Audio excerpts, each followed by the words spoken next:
इस पूरे laser unit को आप देख ही रहे हैं। तो देखिए मैं एक एक करके पार्ट्स के बारे में मैं फिर दोबारा बताने जा रहा हूँ। ये जो देख रहे हैं ये हमारा लेजर गन है, इसे देख रहे हैं ये लेजर गन।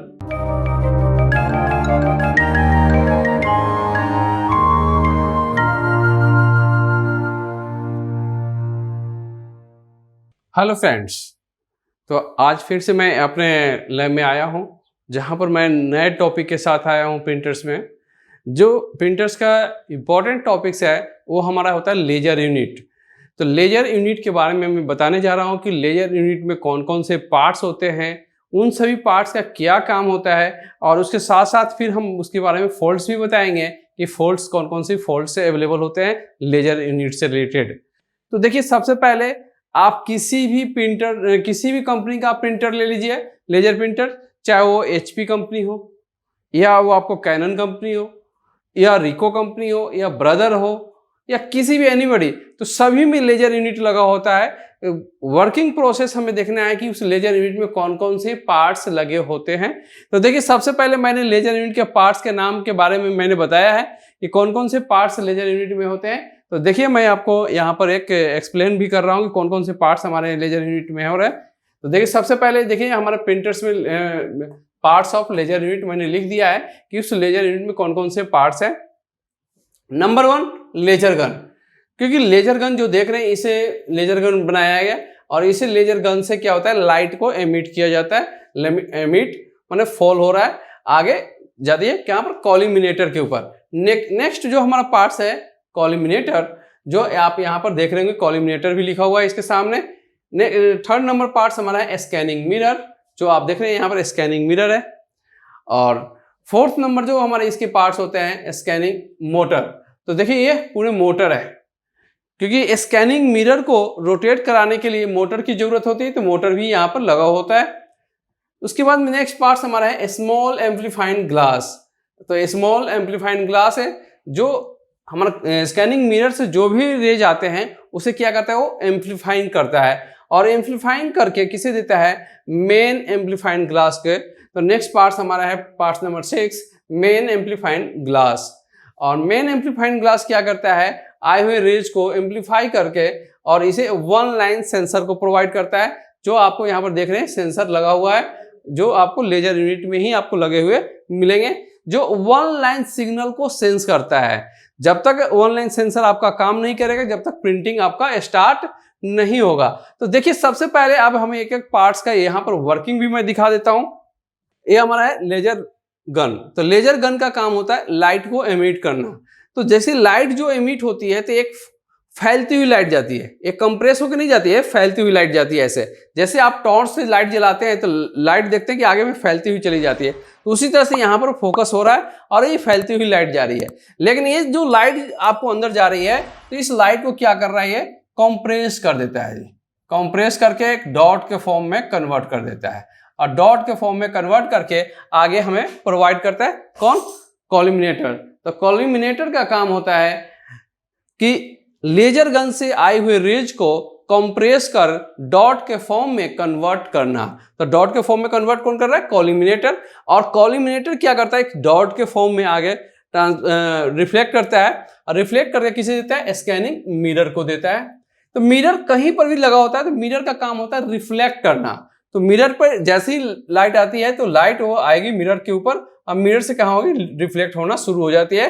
कहां पर जाएगी, ये एम्पलीफाइंग ग्लास के ऊपर, क्योंकि यहां पर लगा हुआ है एम्पलीफाइंग ग्लास। उस रेज को क्या करेगा, एम्पलीफाई कर लेता है। एम्पलीफाई करके फिर ये स्मॉल एम्पलीफाइंग ग्लास के पास पहले पहुंचेगी, फिर मेन एम्पलीफाइंग ग्लास के ऊपर, और जाकर ये एम्पलीफाई करके वन लाइन सेंसर को प्रोवाइड करती है। तो देखिए यहाँ पर एक स्टेप यहाँ पर आ जाता है, जैसे जैसे रेज आएगा और ये सिग्नल जाएगा हमारे वन लाइन सेंसर के पास, वन लाइन सेंसर उसे सेंस करेगा, फिर दोबारा यहाँ से रिपीट होता है, फिर रिपीट होकर ये मेन एम्पलीफाइंग ग्लास के पास आता है। और मेन एम्पलीफाइंग ग्लास के बाद कहाँ पर जाएगी, हमारा टोनर यूनिट में जी। एक देखिए ये हमारा मैंने एक ड्रम यूनिट बना दिया है यहाँ पर, जिसे हम टोनर यूनिट भी बोलते हैं। तो इस टोनर यूनिट के ऊपर जाएगा, और टोनर यूनिट में जो सबसे ऊपर में जो पार्ट्स लगे होते हैं जिसे हम बोलते हैं ड्रम, तो ड्रम के ऊपर जाएगा, और ड्रम के ऊपर जो इमेज हमारे प्रोवाइड होता है वो उल्टे हुए इमेज में आएगा, जो जैसे मैंने यहाँ पर लिखा है RAM, राम। तो राम जो हमारा है उल्टे हुए इमेज में आएगा ड्रम के ऊपर, और ये पेपर के ऊपर ट्रांसफर हो जाएगा, RAM राम, ये सीधा बन जाएगा पेपर के ऊपर ट्रांसफर होकर। कहने के मतलब है कि जो हमारे यहाँ पर इमेज जो क्रिएट हो रहे हैं लेजर यूनिट और टोनर यूनिट के मदद से, तो ये जो भी इमेज अभी हमारे पेपर के ऊपर ट्रांसफर हो रहे हैं, ये इमेज अभी टेम्परेरी इमेज है, ये परमानेंट इमेज अभी कन्वर्ट नहीं हुए हैं।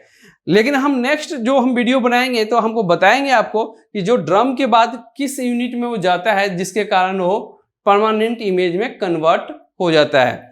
तो देखिए, आपको हमने कुछ लेजर यूनिट के पार्ट्स का नाम मैंने बताया, कुछ वर्किंग मैंने बताया, इसे वर्किंग के साथ साथ मैं अब इससे रिलेटेड कुछ फॉल्ट्स भी मैं बताने जा रहा हूं कि कौन कौन से फॉल्ट्स होते हैं।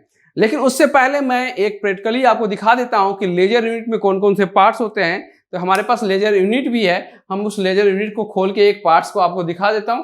तो लेजर यूनिट की एक हमारी ये भी पहचान है कि लेजर यूनिट जहां पर भी लगी होगी, ये येलो कलर का एक स्टिकर लगा होगा, उस पर आपका अटेंशन प्लीज लिखा होगा, माने ये अटेंशन करने के लिए होता है। तो इसमें सारा वार्निंग दिया हुआ है कि क्या क्या इसमें हमारा होता है। तो देखिए, अब इसमें एक स्टेप बाय स्टेप हम इसे खोलेंगे और इस यूनिट के हम पार्ट्स के भी नाम दिखाएंगे। जो हमने बोर्ड पर बनाया है उसी चीज़ को सेम एज इट इज हमें प्रैक्टिकली करके भी आपको दिखा रहे हैं कि कौन कौन से पार्ट्स होते भी हैं या नहीं। तो देखिए, एक लॉक इसमें लगे होते हैं। सबसे पहले तो आप देखिए, एक यहाँ पर स्क्रू भी लगे हुए दिखेंगे। जब नया आपके पास यूनिट आएगा तो यहाँ पर एक स्क्रू होगा। इसके बाद में एक लॉक यहाँ पर, सेकेंड लॉक, थर्ड और फोर्थ, 4 लॉक भी लगे हुए होंगे। चारों लॉक को आपको पहले यहाँ पर इसे अनलॉक करना होगा।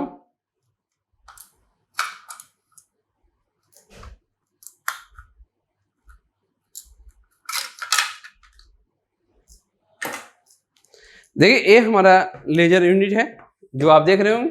इस पूरे लेजर यूनिट को आप देख ही रहे। तो देखिए, मैं एक एक करके पार्ट्स के बारे में मैं फिर दोबारा बताने जा रहा हूँ। ये जो देख रहे हैं ये हमारा लेजर गन है, इसे देख रहे हैं, ये laser gun, collimator, scanning mirror और स्कैनिंग मोटर। नीचे मोटर लगा हुआ है, ऊपर में मिरर लगा हुआ है जी।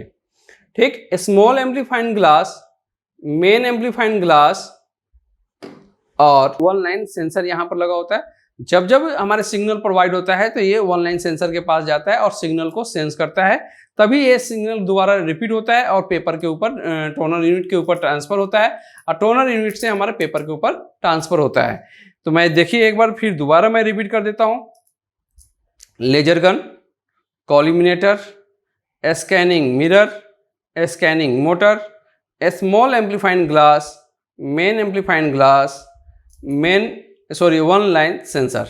यहाँ पर वन लाइन सेंसर होते हैं। तो ये इतने पार्ट्स हमारे लेजर यूनिट में अवेलेबल होते हैं। जो अभी लेजर यूनिट आ रहे हैं उन सभी में ये पार्ट्स आपको मिलेंगे। किसी किसी में आपको जो 2 एम्पलीफाइंग ग्लास मिले हैं, स्मॉल एम्पलीफाइंग और मेन एम्पलीफाइंग ग्लास, उनमें से हो सकता है किसी में एक ही एम्पलीफाइंग ग्लास लगा हो, मेन एम्पलीफाइंग ग्लास।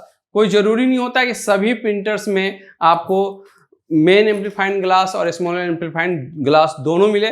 किसी किसी में दोनों मिलते हैं, किसी में सिंगल भी मिल सकते हैं। साथ साथ किसी किसी में मेन रिफ्लेक्टेड मिरर भी आ जाते हैं, जिसका यूनिट, लेजर यूनिट ऊपर में लगा होता है, जिसका ऊपर से होता है, पेपर सीधे जाता है। तो ऊपर वाले में आपको हमेशा याद रखिएगा कि मेन रिफ्लेक्टेड मिरर भी आपको वहाँ पर लगे हुए मिलेंगे, जिसमें आपको 2055 जो प्रिंटर्स आ रहे हैं या सैमसंग के कुछ प्रिंटर्स आ रहे हैं, उन सभी में आपको जो हैवी ड्यूटी होते हैं उन सभी में आपको यूनिट उसी तरीके से लगे हुए मिलेंगे।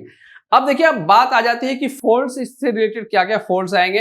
तो नंबर 1 जो मैं फॉल्ट्स मैं बताने जा रहा हूँ अब यहाँ पर कि आपको कौन कौन से। तो सबसे पहले एक फॉल्ट्स मैं आपको बता देता हूँ कि लाइट प्रिंटिंग। आप सुनते होंगे कि लाइट प्रिंटिंग आ रहा है पेपर पर, पेपर के आपको टॉप टू बॉटम किसी भी साइड, लेफ्ट साइड या राइट साइड या मिडिल में, किसी भी जगह ऊपर से नीचे तक लाइट प्रिंटिंग हो रहा है। अगर लाइट प्रिंटिंग कभी भी हो रहा है तो समझिए कि ये आपका टोनर यूनिट को हम सबसे पहले बोलते हैं कि टोनर का भी प्रॉब्लम हो सकता है। लेकिन अगर टोनर रिफिल करने के बाद या टोनर रिप्लेस करने के बाद भी ये प्रॉब्लम आपको हमेशा आ रहा है, तो आप 100% कन्फर्म हो जाइए कि आपका लेजर यूनिट से रिलेटेड ही ये फॉल्ट्स है। उस कंडीशन में आपको कुछ नहीं करना है। करना क्या है, केवल प्रिंटर्स को ओपन करना है।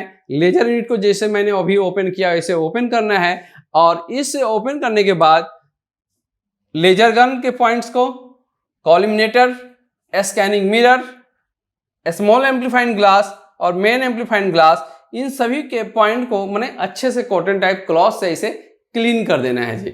या तो आपके पास टिश्यू पेपर होनी चाहिए या क्लीन क्लॉथ होनी चाहिए, आपके कपड़ा होना चाहिए कॉटन टाइप में।